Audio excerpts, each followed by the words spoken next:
नमस्कार मित्रमैत्रिणींनो, आपण सांगितलं मी त्याप्रमाणे आपण पुढचा एक पंचमहापुरुष योग बघूया.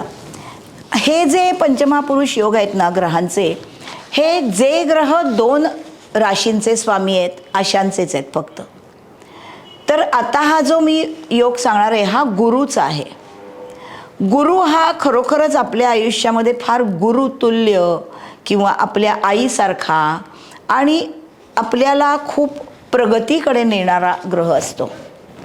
हा गुरु स्वतःच कुंडलीमध्ये असा केंद्राचा स्वामी किंवा केंद्रामध्ये किंवा उच्चीचा, हे फार काही वेगळ्या गोष्टी तुमच्या आयुष्यात करतात. आणि असे योग असणाऱ्या माणसांना हा गुरु फार उंचीवर नेऊन ठेवतो. एक छोटीशी गोष्ट सांगते.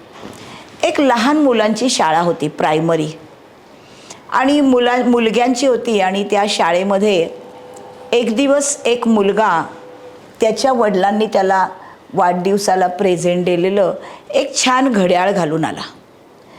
आता ही गोष्ट आत्ताच्या काळातली नाही, थोडी माझ्या शाळेच्या वेळेच्या काळातली आहे, जेव्हा मुलांच्या हातात घड्याळं बिड्याळं फार क्वचित असायची. असं काही नव्हतं, फार साधं होतं आमचं जग. तर त्यांनी त्या सगळ्यांना अगदी असं अभिमानाने दाखवलं. आणि मधल्या सुट्टीनंतर त्यांनी ते दप्तरात काढून ठेवलं. त्याला लिहायची सवय नव्हती ना घड्याळ घालून, त्यांनी दप्तरात काढून ठेवलं होतं. मधल्या सुट्टीनंतर परत घरी जाताना घालायचं म्हणून आधी 1 तास असताना तो दप्तरात शोधत होता. मास्तरांनी त्याला विचारलं, काय शोधतोयस? तो म्हणाला, सर माझं घड्याळ दिसत नाही आहे. आता तेव्हा वर्ग टीचरच सगळे विषय शिकवायचे प्रायमरीमध्ये, त्यामुळे त्यांना माहीत होतं यांनी घड्याळ घातलेलं आहे, हे यांनी सगळ्यांना दाखवलं आहे. हे त्यांनी विचारलं, कुठे गेलं? अहो म्हणे, माझ्या दप्तरात मी ठेवलं होतं, मी शाळेच्या बाहेर कसा जाईन, मी इथेच तर डबा खाल्ला, आता माझ्या दप्तरात दिसत नाही आहे, मी फक्त पाणी प्यायला गेलो होतो नळावरती. मग त्या शिक्षकांनी सगळ्यांना उभं केलं आणि सगळ्या मुलांना विचारलं, कोणी घेतलं घड्याळ? तर कोणी कबूल नाही झालं. त्या शिक्षकांनी काय युक्ती केली की सगळ्या मुलांना सांगितलं की प्रत्येकाने डोळे घट्ट मिटायचे आणि उभं राहायचं. मी प्रत्येकाचा शोध घेणार आहे आणि घड्याळ शोधणार आहे. सगळी मुलं, काय 30-40 मुलं होती, ती आपल्या बाकाच्या बाहेर येऊन उभी राहिली डोळे मिटून प्रामाणिकपणे. थोड्या वेळाने गुरुजींनी सांगितलं की आता डोळे उघडा, मला घड्याळ मिळालं. आणि त्यांनी त्या मुलाला ते परत दिलं. परत दिल्यानंतर तो मुलगा खूप खुश झाला आणि त्यांनी गुरुजींना काहीच विचारलं नाही. एवढं निर्डावलेली किंवा इतकी चौकस अशी नसायची पूर्वी मुलं, साधी होती. माझं घड्याळ मिळालं याच आनंदात तो उड्या मारत घरी गेला. घरी गेल्यानंतर त्यांनी त्यांच्या बायकोला सांगितलं की आज अशी अशी गोष्ट शाळेत घडली. नाही, आधी टीचर्स रूममध्ये गेले आणि तिथं सांगितलं. सगळ्या टीचर्सनी विचारलं की मग कोण मुलगा होता? काय कळलं नाही मला. ते सर म्हणाले, मला कळलं नाही. अहो असं कसं म्हणता तुम्ही, तुम्हीच शोधलत ना त्याला, कळलं कसं नाही तुम्हाला? कसं कळणार म्हणे. मी मुलांना डोळे मिटून उभं केलं होतं. कशासाठी? की ज्याने ती वस्तू चोरली आहे ते इतरांना कळू नये. इतरांच्या नजरेत तो मुलगा पडला असता, मित्रांच्या नजरेत त्यांनी चोर ठरवलं असतं, म्हणून मी त्यांना डोळे मिटून उभं केलं. पण तुम्हाला कळलं ना कुणी चोरलं ते? नाही कळलं. का नाही कळलं? कारण मी पण डोळे मिटूनच मुलांना तपासलं. असं का केलं? मी त्यांचा गुरुजी आहे. आणि एखाद्या मुलाने असं वर्तन केलं आहे म्हटल्यावर त्याच्या वर्तनाबद्दल माझ्या मनात कायमच एक अढी राहिली असती आणि माझ्या शिकवण्यामध्ये त्याच्याकडे बघण्याचा माझा दृष्टिकोन चुकीचा झाला असता. गुरुजींचा दृष्टिकोन हा कायम पॅम्पर करणाराच असला पाहिजे, कारण गुरु हा आई असतो. याच्यावरून मला फार आवडली ही गोष्ट, म्हणून मी तुम्हाला हंस योगात ही गोष्ट सांगितली. कारण असं आहे की गुरु हा आपल्या आयुष्यात फार मोठ्या उंचीवर आपण त्याला म्हणतो.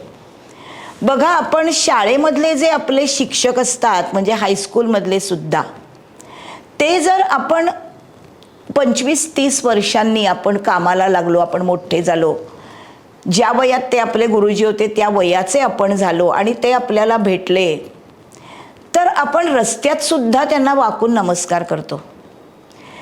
याचं कारण काय आहे की आपल्याला ते आयुष्यभर गुरुतुल्य असतात. आपली त्यांच्याबद्दलची भावना अतिशय पवित्र असते. गुरु हा असा पवित्र ग्रह आहे. याचा आपण पंचमहापुरुष योग बघणार आहोत. म्हणजे तो किती उंचीवर नेणारा आहे बघा, माणसाला किती पवित्र बनवणारा हा योग आहे. हा हंसयोग हा धनु राशीत, मीन राशीत किंवा कर्क राशीत 3 अंशापर्यंत उच्चीचा असा असेल. तो लग्नापासून केंद्रात म्हणजे प्रथम, चतुर्थ, सप्तम, दशम मध्ये असेल किंवा चंद्रापासून चौथा, सातवा, पहिला, चौथा, सातवा, 10वा असेल किंवा चंद्रापासून पहिला, दुसरा, 8वा, 11वा जो धनयोगाला कारणीभूत होतो असा असेल तर त्याला हंस योग करणारा गुरु असं म्हणतात.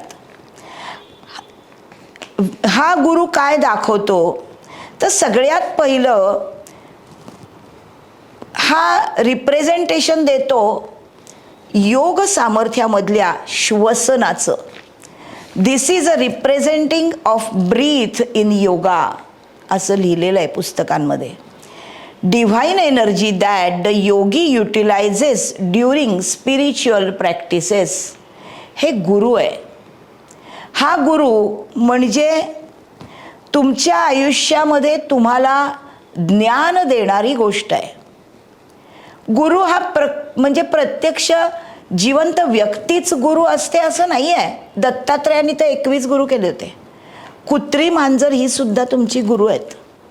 त्याच्यामुळे physical aspects of yog to channelise the energy throughout the body's energy centres or in पंचचक्र.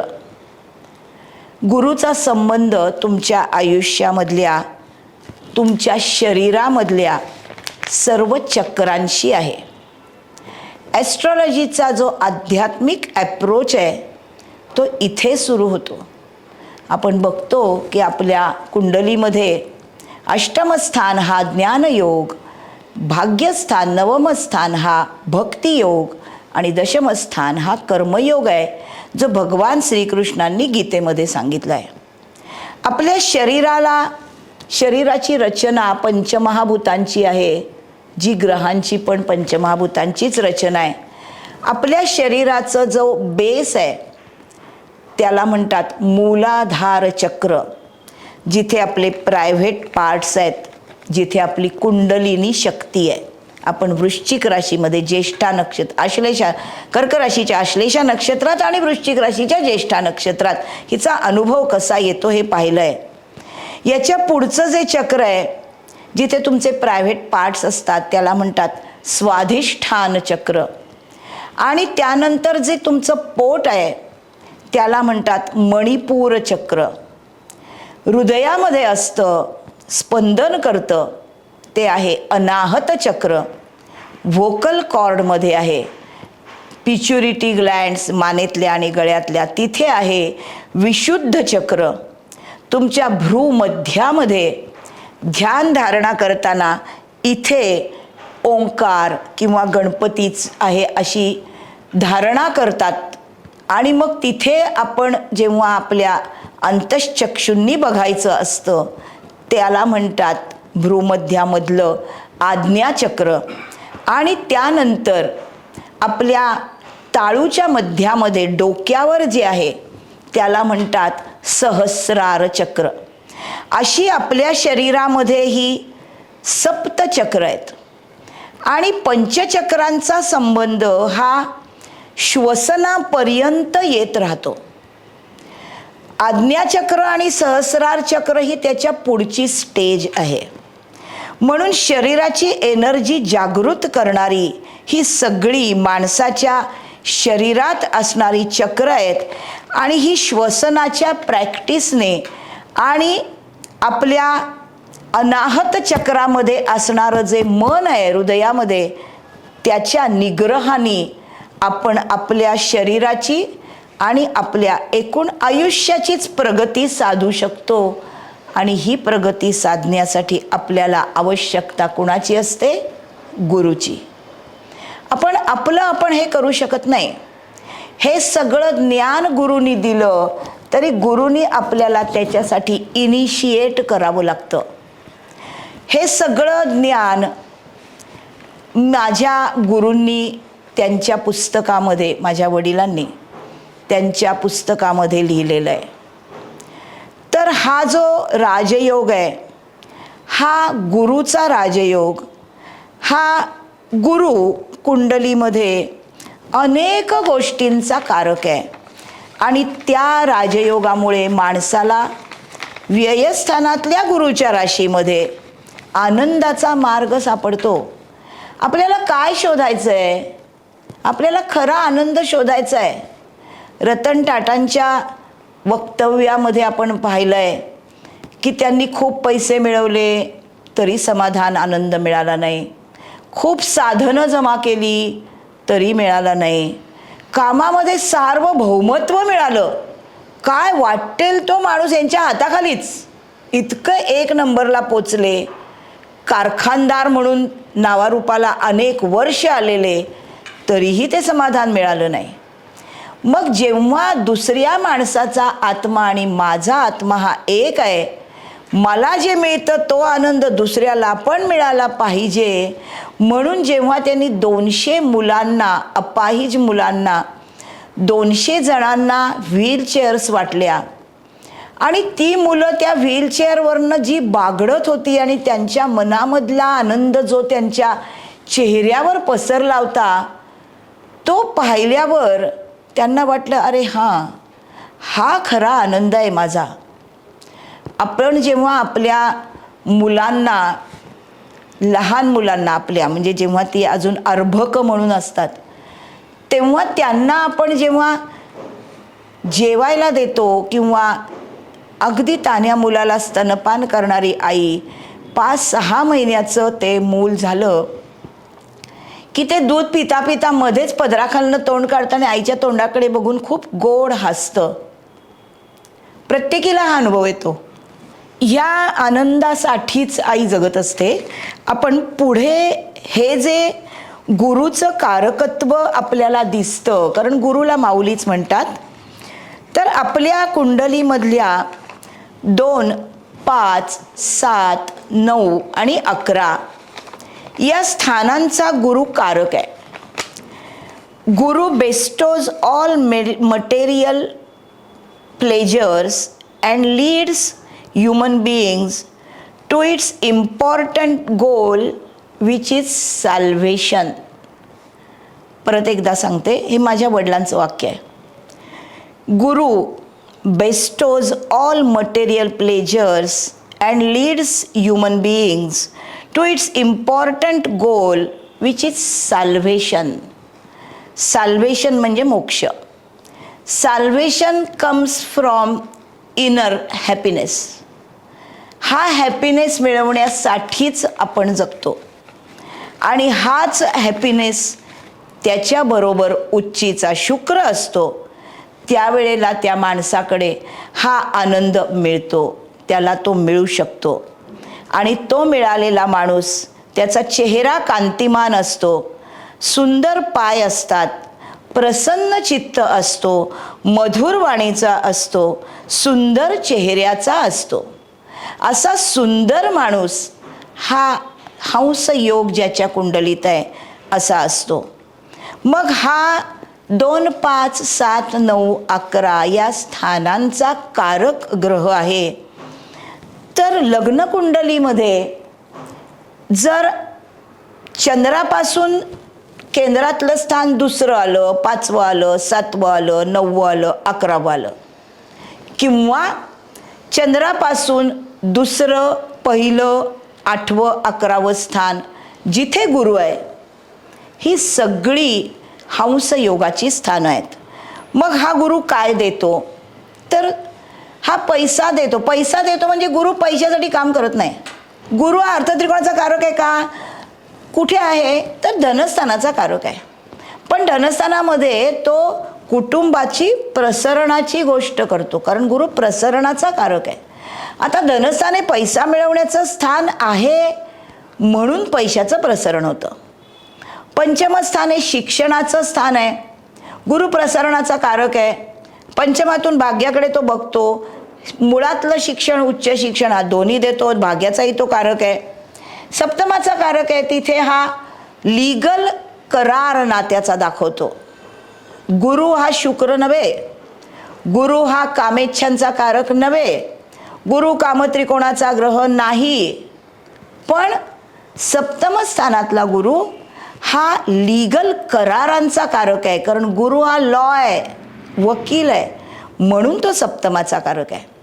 एकादश स्थान लाभाचं आहे, इथे हे मोक्षाच्या अलीकडचं स्थान आहे. त्याच्यामुळे प्रत्यक्षात जेव्हा वानप्रस्थाश्रमानंतर माणसाला जे इंटँजिबल लाभ होतात निष्काम कामामुळे, कर्मामुळे, त्याचं सगळं जे काही लाभ मिळाले सगळं पंचमामध्ये समोर पूर्वसंचित म्हणून साठवणारा स्वतःच्याच कारकस्थानातला हा गुरु आहे. म्हणून या हंसयोग करणाऱ्या गुरुमुळे आनंदी वैवाहिक आयुष्य, संतती योग, चांगलं शिक्षण, ऐश्वर्य, उत्तम निर्णय क्षमता, आध्यात्मिक उन्नती, कोणत्याही प्रश्नाचं उत्तर शोधता येणं आणि ज्ञान देणं, ज्ञान घेणं याचा कारक गुरु आहे. गुरुचा मुख्य गुण आहे चॅरिटी. गुरु मीन राशीचा स्वामी आहे. मीन रास ही कसलंही मिळवण्याची रास नाही, सॅल्वेशन प्रॅक्टिस ही मीन राशीमध्ये आहे. त्याच्यामुळे गुरु जे देतो ना, त्या देण्यामुळे ते त्याच्याकडे परत येतं. ही रेसिप्रोकल ॲक्शन आहे कुठल्याही दानाची. तुम्ही एखादी गोष्ट दुसऱ्याला दिली की त्याच्या देण्याच्या रूपात आनंद तुमच्याकडे परत येतो. तुम्ही जगता कशासाठी? आनंद मिळवण्यासाठी. आपण नवीन नवीन कपडे खरेदी करतो, छान छान साड्या खरेदी करतो, त्यांनी काय होतं? त्वचेला चांगलं वाटतं म्हणून खरेदी करता? नाही, मनाला आनंद मिळतो म्हणून. पंचपक्वान्न खातो, मनाला आनंद मिळतो म्हणून. सुंदर दृश्य बघून मनाला आनंद मिळतो. चिरकाळ टिकणारा आनंद म्हणजे मोक्ष. ही साल्वेशन प्रॅक्टिस मीन राशीतला गुरु हा जर केंद्रामध्ये असेल, लग्नी असेल, तर हा नक्की मिळवून देतो. इतका हा गुरु खूप कर्तृत्व तुमच्या आयुष्यातलं दाखवणार आहे आणि आध्यात्मिकतेकडे नेणार आहे.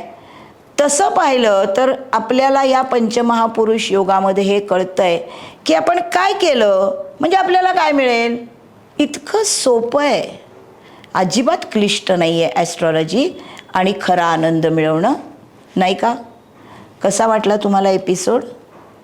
सबस्क्राईब करा माझ्या चॅनलला आणि बेल आयकॉन दाबा. अजून पुढचे 2 पंचमहापुरुष योग तुम्हाला पुढच्या भागात सांगते. Bye bye.